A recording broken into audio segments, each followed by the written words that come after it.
In life, we encounter people every day, all of whom have stories to share. We rarely take the time to ask people their personal stories, many of which will touch, move, and inspire us in some way. Matt has a passion for making authentic connections and learning about people from all walks of life. He has lived a life of giving back to the community and making a difference in people's lives. Are you ready to meet fascinating people and hear some inspiring stories? The Matt Hilton Show will introduce you to a world of possibilities you never knew existed. Sit back, be present, and enjoy. Here's your host, Matt Hilton. Hey everyone, thanks for tuning in to the Matt Hilton Show. With me today is a really good friend of mine. I call her that, although we've just met a couple months ago, but I feel so well connected to her. It's Kelli Kilpatrick. Stay tuned for a word from our sponsor. With almost 20 years of real estate experience in the North Texas area, the professional realtors at Hilton Realty Advisors have helped over 500 clients with their housing needs. Hilton Realty Advisors covers all areas of real estate: buying, selling, building, investing, and renting. We deliver the keys to homeownership to all through integrity, love, and joy. Call us today for all of your real estate needs. Kelli, thank you so much for being on the show today. Thanks for having me, Matt, with the Matt Hilton. Oh, well, it is called the Matt Hilton Show, but I don't know about the Matt Hilton. But thank you so much. Like I said, I met you not too long ago, and I just felt an instant connection to you. I think I told you recently that you reminded me of one of my aunts. You did tell me that. One of your young aunts. One of my, that's correct. That's correct. So in maybe 3 words, tell me who Kelli is. What 3 words would you use to describe you? An amazing human. An amazing human. Okay. So let's delve into that a little bit. Let's go with the amazing part. Sure. So what is it about Kelli that's amazing? Well, maybe that sounded a little bit self-proclaiming to some degree. That's okay. But what I would say is that the reason why I believe that other people would describe me as amazing is because I've had some really unique experiences in my life that were in some ways probably unpredicted and unexpected, that have afforded me an amazing journey. And so I really think that the word amazing is less about Kelli and more about Kelli's journey. That's a great answer. And we'll get into those experiences that have been on your journey in a minute. Sure. Tell me about the human part. Why did you pick a human? Yeah, well, because some people call me an expert. Okay. That just means I've had a lot of years of experience doing some stuff. But I'm an imperfect species, and so within the human context, I bring the entire spectrum to the table. And I'm flawed in my perfections, if that makes any sense. It does. Yeah. It does. Imperfectly perfect, right? Imperfectly perfect. There we go. Yeah. Let's go back, and thank you for going into that a little more. Let's go back to some experiences that you've had. Sure. So what is the first experience that you've had in your life that you feel like has made you who you are? Yeah. So I attribute who I am truly to my parents. In my world, anything that we do and that leads to our story starts when we're born. Well, really before we're born, and the system in which we're born. And I happen to be blessed with 2 incredible parents. Neil and Shirley is how many people know them. I know them as mom and dad, obviously. Yeah. They're not here any longer, but they're living inside of me every single day. And there are a lot of things that they taught me that I hear today. And fortunately, they were alive long enough to instill that in my children and also influence my husband. Okay. I feel that as well with my parents. You know, from time to time, I find myself either a look that I have on my face or just something that I see in a picture. I'm like, oh, that looks like my dad, or oh, that sounds like my mom, or, you know, something like that. And we all say as we're growing up, oh, I'll never be my parents. Yeah. Well, and here we are. And here we are. Yeah. And here we are. So tell me about the experience that you had when you met your husband. I've heard a little bit of the story, but I would love to dive into that experience with you a little bit. Yeah, so I think everybody remembers the first day that they met the person who is going to be their person for a lifetime. And I want to tell you a little bit about how we met, but I also want to tell you a little bit about the impact that it had on the people who have made me what I am today. Sure. Yeah. So my husband's name is Russ, and I didn't get married until I was much later in life. So I was going to undergrad, got an undergraduate degree in finance. Worked in Dallas, as a matter of fact. As a matter of fact, what you don't know is that one of my first jobs was in Lincoln Tower 1. Oh, yeah, okay. A long time ago. It changed a little bit. It changed a little bit. Yeah, now they have Lincoln 2 and Lincoln 3. Mm-hmm. But I was walking up here today with my kids and my husband, who's in the audience with us today. I love you guys. Thanks for being here. And I was sharing with one of my daughters, you guys, I worked in Lincoln Tower, and one was like, "Oh, it's been here that long." Right. Was the Hilton Hotel here at that time? Do you remember? I don't recall. It could have been. I'm not going to tell you what year that was, but I don't recall. But It's in the 1900s, right? It was a little bit. It was early. It was early. It was a minute ago. That's for sure. And so I was working in Dallas, and I had an undergraduate degree in finance back in the day when chicks didn't sit in finance classes. Okay. But my mother had influenced me in that direction, and I listened to a lot of the things that my mother said. I listened to some things that my mother didn't say, or I didn't listen to some of the things that my mother said. And I decided to go back to graduate school. And I went back to graduate school at one of the top professional preparation programs in my industry, higher education administration, that happened to be the University of South Carolina. And so my parents were taking me to the University of South Carolina. I was older. I was 26. But my parents were transitioning me to the East Coast. And my mother said on the drive, "I just know you're going to meet a guy out here and you're never going to come back home again." And in fact, it was true that I did meet a guy out there. And I didn't come back home for 20 years. But eventually I found my way back. Because I'm a farm girl, and I really wanted to return back home to be with my parents at the end of their life. So that was an amazing gift that my husband and my children bestowed upon me, because they made a tremendous sacrifice to come back here where they didn't live, but they ultimately ended up feeling as if they really belonged here. Right. Yeah. So while I was in South Carolina, going to graduate school, my graduate school roommate, we both graduated, and she moved to North Carolina, and she met someone. She was working with someone who she called me one day and said, "I've got someone to introduce you to." And I was like, "Okay, I'm down."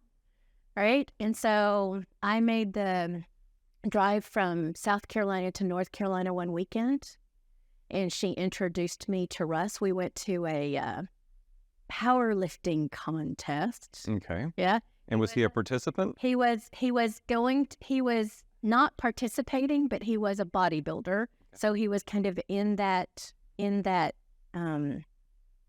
circle. Mm-hmm. And we've been together every single day since the moment we met. Now, what I would say, though, is that if we had met in a bar, we would not have been attracted to each other. We wouldn't have approached each other. Tell me more about that. Yeah. So Russ tells the story that he liked women with long hair that had strong values and didn't drink. Okay. I walked out with short hair. I think I had values, but a beer in my hand. And that was his first sight of me. We went to the powerlifting contest, and the friend that introduced us knew us individually and knew that beneath everything that was kind of on the exterior that one sees in a bar, made us a really good match. That's fantastic. It's an amazing story. It's an amazing story. We've been we've been together ever since. That was a long time ago. So when you took Russ to meet Mom and Dad, how did that go? Okay, so much like I excluded... And don't hold back. I know. Much like I excluded a little bit of information in the story that I'm telling, when I first picked up the phone and called my mom and dad and told them that I'd met an amazing man, I excluded a little bit of information. What'd you exclude? Yeah. I excluded the information that the man that I was falling in love with, that man named Russ, whose name that they knew was a black man. Okay. I did that intentionally. I excluded that information intentionally. Why is that? And it's because when I was a child growing up, my parents had made it very clear that the races were not to mix. Now, I wouldn't say, Matt, that my parents were intentionally racist. What I knew about my parents is that they were a product of a world in which they had grown up. They were Depression babies, born and raised in the 1930s, and they just did what they knew. And what I had learned, I was 29 when we met, so I was older, and I had gone to college, was in graduate school, had to, lived on my own. And I was testing the values. As I was growing and developing as a young adult, I was testing the values that I grew up with in my home, in my childhood home. Yeah. And it was an interesting day when I got on the plane. We were living in Raleigh, North Carolina at the time. And I boarded a plane from Raleigh to Dallas. And Russ knew that one of the objectives was that I was going to share with my parents that he was black. And so he knew that you intentionally left that out. He knew I intentionally left that out. He knew that I was getting on an airplane to go tell them. And he's an amazing human. This is what he said to me. He said, "If you get there and you can't do it, it's okay." And I looked at him and I said, "Russ, thank you for that permission, but this isn't about you. This is about me." What was going through your mind when he told you that? Yeah. What feeling did you have? I had a feeling of, first of all, overwhelmed at the human being that he is, because he understood that what my parents were feeling was not about him. He knew, because he knew that I was an amazing human, right? Yeah. Because he knew who I was. He knew that they had raised me. And so he knew that they were great people. He didn't even question that. He didn't question that at all. And what he knew is that our sharing this information with them was a journey, and that the timing was really important. Timing was really important. What I knew, though, is that there was never going to be a right time. There was never going to be a good time. Let me say that. What did you feel when you got on that, like on the plane right here? I was terrified, man. I was about to say, yeah. Can only imagine. I was terrified, as with anyone who has something to share with family or friends or work colleagues that they feel is either going to be met with disapproval, or where they're going to disappoint someone who they don't want to disappoint in their lives. Mm-hmm. You just want to be seen, and you just want to be heard. Right. And what I knew it would be hard. I knew it would be really hard. And my fears were realized. So you get there. I get there. Mm-hmm. You go into the house and... It doesn't happen immediately. And I just wait for the right moment. And when is the right moment? It's Like, not. paint this picture for me. not. Like, what did you know? Okay, this is the time. So, well, it's kind of like getting dressed to come here today. It's like, what the heck am I doing? Why am I doing this? Let me just do it, right? You just do it. You just come face to face with the fact that I'm going to unzip. I'm going to have the courage to unzip myself and show my truth and share my truth with people who I hope will continue to love me. But this is my truth. And it may seem, if there are young people that are listening to this today, that may seem like, what in the world, right? This was over 30 years ago. We've been together for quite some time. Yeah. And back in our day. Real quick. Yeah. I just want to interject. I have a feeling, though, that there are families who are still raised in that type of environment with that type of programming, that what you experience still happens today. You're probably right. And not just with race. No. But with religion, right. with sexual orientation, with, frankly, I'm a college and career coach, and there are families who have expectations of their children and what they will do professionally. So I just got chill bumps, actually, right? So it's hard to step into your truth authentically and own it, and to understand that other people's reactions outside of you are not about you. It's about them. Right. Did y'all hear that? Did y'all hear that?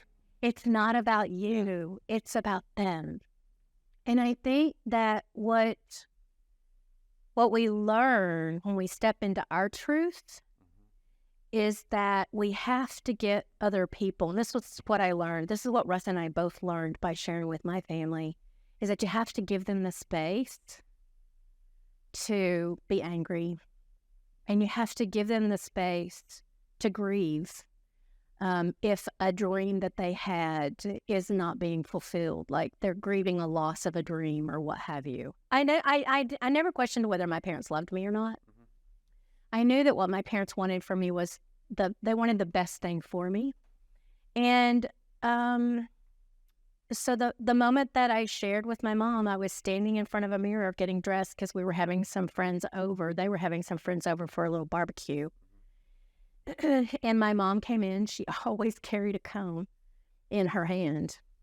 And she came in, and I remember her standing there. She had that comb in her hand, and she was saying something to me. I can't remember what she was saying.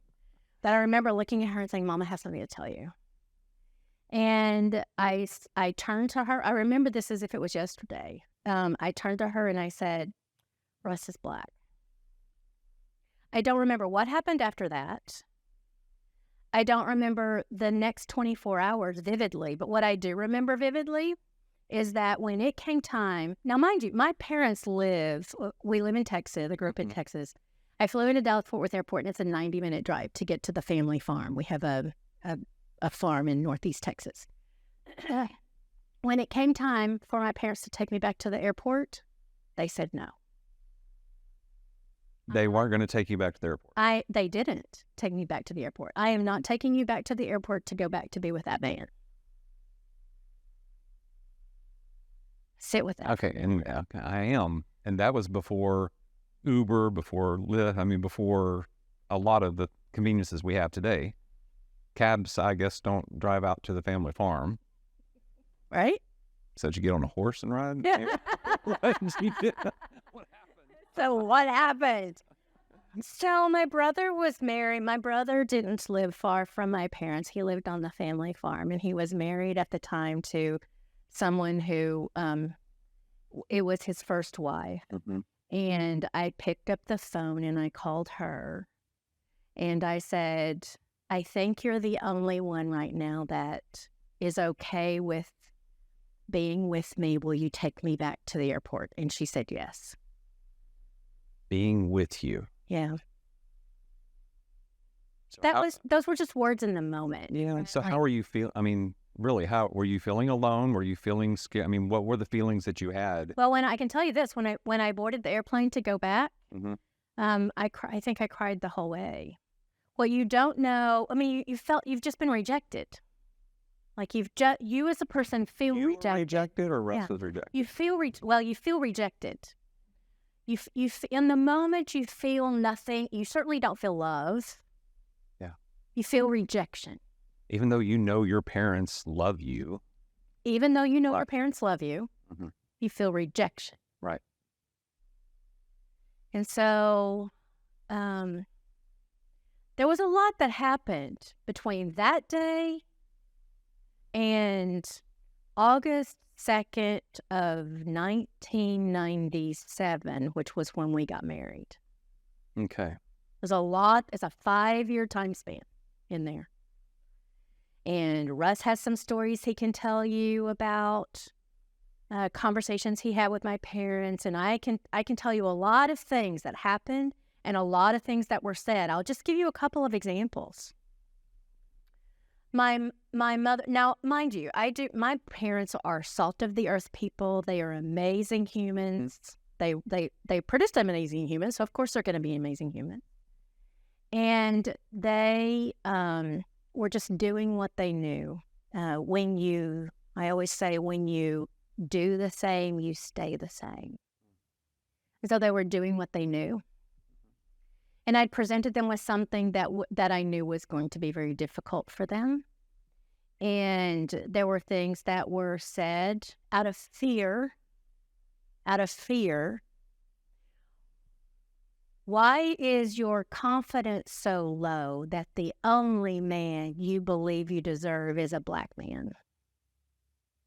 And that was communicated to you how? Like voice, over the phone, or letter? My mother knew nothing other than just, here we go. We're just gonna be just. So she told you that? Yeah. Mm-hmm.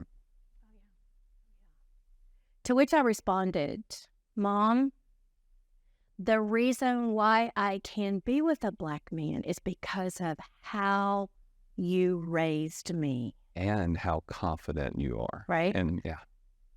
Right. And so these were fight responses. That's serious microaggression. Serious unconscious bias. But I never took it personally. And I would share, frankly, I would share these things with Russ. Mm-hmm. You know, we're a very open relationship, and we're very strong. Our feet are planted on the ground firmly. And he knew it wasn't about him ever. That was about what they knew. Yeah. And over time, they knew, as all families do, that if they didn't accept, they would lose me. Okay. Or that's what they felt. And so... did you find that your relationship with your parents was strained during those 5 years? Oh, yeah. It was very strained during those 5 years, but we still called. It was, you know, everybody's just going through a process of becoming. So when did you know it was the right time to bring Russ home? Well, there never is. I mean, you just have to do it. You just have to. I mean, was there a heads up, hey, Mom, bringing Russ home this weekend, or did you just show up? The first time, no, we don't just, guess who's coming to dinner? I don't know if anybody remembers that movie with Sidney Poitier. I watched it over and over and over again, I think. Hey, everyone, that's a wrap. Thanks for tuning in today. Stay tuned next week for the second part of Kelli's story. Y'all have a great day, and remember, subscribe to the YouTube channel. If you'd like to contact Matt or know a fascinating person with an inspiring story that would make a great guest, reach out to the show at themattHiltonshow@gmail.com.